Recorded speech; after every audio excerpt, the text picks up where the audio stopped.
ভাই ও বোনেরা, আজ আমরা যে মসজিদটির গল্প বলবো, এটি একসময় ছিল মানুষের ঈমানের কেন্দ্র, অথচ আজ তা পরিত্যক্ত, নীরব আর অন্ধকার।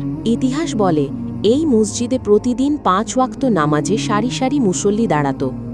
আজানের ধ্বনি ছড়িয়ে পড়ত চারদিকে। কিন্তু সময়ের সাথে সাথে মানুষ ধীরে ধীরে দূরে সরে যায় আল্লাহর ঘর থেকে। ব্যস্ততা, দুনিয়ার মোহ আর গাফলতি তাদের নামাজ থেকে দূরে সরিয়ে দেয়। ফলে আজ এই মসজিদে কেউ দাঁড়ায় না, কেবল দেয়াল আর ধ্বংসস্তূপ পড়ে আছে নীরব সাক্ষী হয়ে। প্রিয় দর্শক, এই দৃশ্য আমাদের জন্য বড় শিক্ষা। আজ যদি আমরা আল্লাহর ইবাদত ছেড়ে দিই, একদিন আমাদের ঘর বাড়িও এমন নিস্তব্ধ হয়ে যাবে।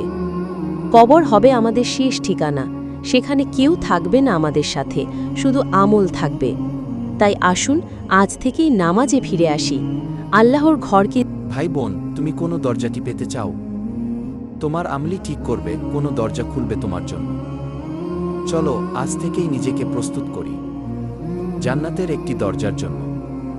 যদি ভিডিওটি ভালো লাগে তাহলে কমেন্ট করে জানাও। আপনার একটি কমেন্টের কারণে হয়তো আমার আরও একটি ভিডিও বানাতে সাহায্য করবে।